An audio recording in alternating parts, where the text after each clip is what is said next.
अब आप मुझे ये बताइए कि पुराने ज़माने में यानी कि तब ऐसी कौन सी शादियाँ थी जो फेमस थी बॉलीवुड में? अरे बहुत सारी थी बेटा, लेकिन दो चार शादियां तो मुझे अभी तक याद हैं।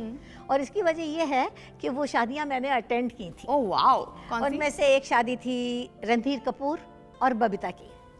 राज कपूर अंकल ने बहुत ही धूम धड़ाके के साथ की थी, बहुत शानदार की थी। और दूसरी शादी थी जो उससे भी पहले हुई थी, मेरा ख्याल है 1963 की बात है। कॉमेडियन महमूद भाई ने की थी शादी। ओह महमूद, हम काले हैं तो क्या हुआ दिलवाले हैं वाले? हाँ, उन्होंने अपनी छोटी बहन की शादी की थी। उनकी छोटी बहन का नाम है मीनू मुमताज। और दिल खोल के खर्च किया था महमूद भाई ने, पूरी फिल्म इंडस्ट्री को बुलाया था और ऐसी डेकोरेशन की थी, ऐसे मज़ेदार खाने खिलवाए थे कि आज तक लोगों को याद है। और मैं तुम्हें बताऊं कि मीनू मुमताज़ जो है ना, वो खुद बहुत मशहूर अदाकारा थी और डांसर तो गजब की थी। रियली? दादी जी, हाँ बेटे। पहले के ज़माने में जब लड़की शादी करके चले जाती थी तो वो वहीं पे रहती थी, करेक्ट, ससुराल में, no matter how many problem she has, and divorce was never an option. लेकिन अब बिकॉज लड़का और लड़की दोनों इंडिपेंडेंट हो गए हैं तो म्यूचुअली सेपरेट भी हो जाते हैं अगर उनको प्रॉब्लम्स या कुछ होता है। और कुछ तो दूसरी शादी भी कर लेते हैं। क्या हुआ दादी जी, हंसी क्यों? मुझे दूसरी शादी पे हंसी आ रही है। क्यों? क्योंकि मैं तुझे बताना चाहती हूँ कि हमारी हिंदुस्तानी फिल्म इंडस्ट्री में एक टॉप मोस्ट प्लेबैक सिंगर और टॉप मोस्ट हीरो ऐसे थे जिन्होंने एक नहीं, दो नहीं, तीन नहीं, पूरी चार शादियां की थी। एक minute, top most hero and singer? Yes. वैसे तो एक ही है दुनिया में। कौन? Kishore Kumar, am I right? Right. तो उन्होंने बेटा 4 शादियां की थी। चार? तो फिर कौन थी वो लड़कियां? भाई उनकी पहली बीवी का नाम था रोमा देवी और वो बंगाली थी।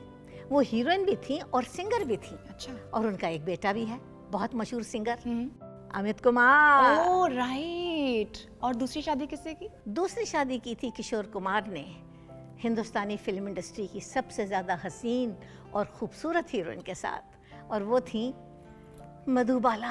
Oh wow. और तीसरी?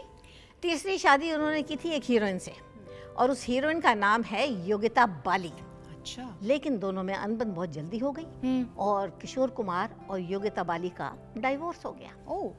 और उसके बाद योगिता बाली ने दूसरी शादी कर ली एक बहुत ही मशहूर हीरो के साथ, और वो मशहूर हीरो थे Mithun Chakraborty. Oh, disco dancer. Correct, disco dancer. लेकिन जब शादी की योगिता बाली ने मिथुन से तो किशोर दा को बड़ा गुस्सा आ गया, एकदम लाल पीले हो गए वो गुस्से से। और उन्होंने जाके गला पकड़ा मिथुन का और कहा, तूने मेरी एक्स से शादी कर ली है, मुझे बहुत बुरा लगा और अब इस बात की मैं तुझे सजा दूंगा। उसने पूछा होगा क्या सजा दोगे? तो क्या लगे, बस ये सजा दूंगा कि तेरे लिए किसी भी फिल्म में कभी भी मैं कोई गाना नहीं गाऊंगा। Oh no. प्लेबैक नहीं करूंगा तेरे लिए। लेकिन बेटा, वक्त बड़ी जालिम चीज है। वक्त के साथ साथ सब कुछ बदल जाता है। सही है। किशोर कुमार का गुस्सा भी ठंडा पड़ गया और बाद में उन्होंने मिथुन चक्रवर्ती के लिए कई फिल्मों में कई गाने गाए। ओह हो। और चौथी शादी किससे की? चौथी बीवी भी उनकी बेहद हसीन और खूबसूरत हीरोइन है और उनका नाम है लीना चंदावरकर। और उनका एक बेटा भी है। ओह ऑफ कोर्स, सुमित कुमार। हाँ, मैं उसे जानती भी हूँ। और हाँ बेटा, ये तो सभी जानते हैं कि किशोर कुमार पूरी दुनिया को हंसाते थे। लेकिन उनकी सबसे बड़ी खूबी और खासियत ये थी कि वो खुद अपने ऊपर हंसते थे। Oh wow. बड़ा मुश्किल काम है बेटा। दूसरों का मजाक उड़ाना, उन पे हंसना, ये तो सभी कर लेते हैं, लेकिन अपने ऊपर हंसना बहुत ही मुश्किल काम है। सही। और ये बड़े हुस्न खूबी के साथ करते थे किशोर कुमार। कैसे? भाई वो उनकी 4 शादियों का जब जिक्र आता था ना, तो वो अपने ऊपर मजाक में लेते थे और अक्सर एक शेर सुनाते थे। सुनाइए।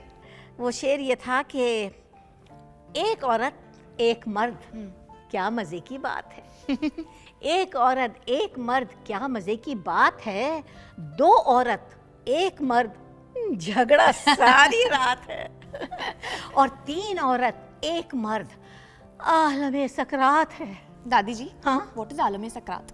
बेटा, जिंदगी और मौत के बीच में एक छोटा सा पॉज आता है कुछ लम्हे होते हैं, कुछ सेकंड होते हैं या कुछ मिनट होते हैं और वो बहुत तकलीफ होते हैं क्योंकि जान निकलने वाली होती है, निकल नहीं जाती। हाँ करेक्ट। तो उस आलम को, तकलीफ दे आलम को कहते हैं आलम सकरात।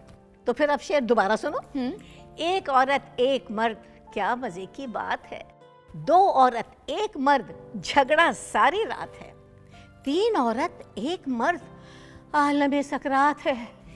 और चार औरत एक मर्द, डोला हाथों हाथ है। राम नाम सत्य है, राम नाम सत्य है।